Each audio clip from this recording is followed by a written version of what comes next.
அஸ்ஸலாமு அலைக்கும் உறவுகளே. இந்த மருதாணி பறிச்சுட்டு வந்து 15 நாள் ஆயிடுச்சு. இன்னைக்கு தான் எனக்கு வைக்கணும்னே தோணியிருக்கு.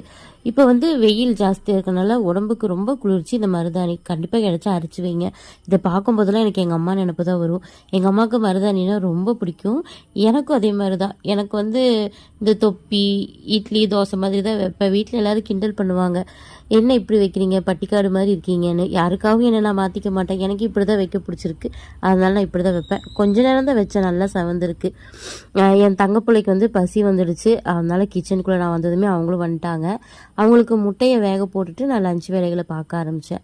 இன்றைக்கி வந்து சாம்பார் வைக்கலாம் அப்படின்னு சொல்லிட்டு. நம்ம சமையலை குறையே சொல்லாமல் சாப்பிட்றவங்க யாருன்னா நம்மளை பெற்றவங்க தான்.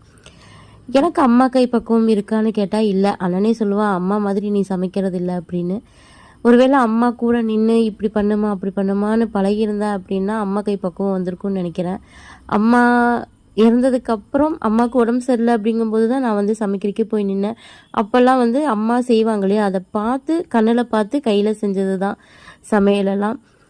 அம்மா உடம்பு சரியில்லாதப்போ தான் அவங்கள நான் தொல்லை பண்ண மாட்டேன். என்ன பண்ணணும் எது பண்ணணும் எனக்கு தெரிஞ்ச மாதிரி நான் சமைப்பேன். வீட்டில் யாருமே எந்த குறையும் சொல்லாமல் சாப்பிட்டுக்குவாங்க. அப்படி பழகினது தான் நான் சமையல். ஆனால் அம்மாவுக்கு வந்து என்னோடய சமையல் ரொம்ப பிடிக்கும். 1-2 சமையல் நான் செய்வேன். ஆனால் அம்மா இருக்கும்போது செஞ்சுத்தான்னு சொல்லும்போது நான் செஞ்சே தர மாட்டேன். போமா அப்படின்னு சொல்லிட்டு போயிடுவேன். ஆனால் இன்றைக்கி ரொம்ப வருத்தப்படுறேன். அம்மா வந்து நான் சமைக்கும்போது அம்மாவுக்கு உடம்பு சரியில்லாமல் இருந்தாங்க. அவங்களால சாப்பிட முடியல. ரொம்ப கஷ்டமாக இருக்கும் அந்த டைமில். நான் எங்களுக்கும் சாப்பிடவே தோணாது. ஆனால் அம்மா அப்பவும் சொல்லுவாங்க, எனக்காக ஏன் நீங்கள் சாப்பிடாமல் இருக்கீங்க, நீங்கள் சாப்பிடுங்கன்னு. அப்படி சொல்கிற ஒரு ஜீவன் யாருன்னா நம்ம அம்மா தான்.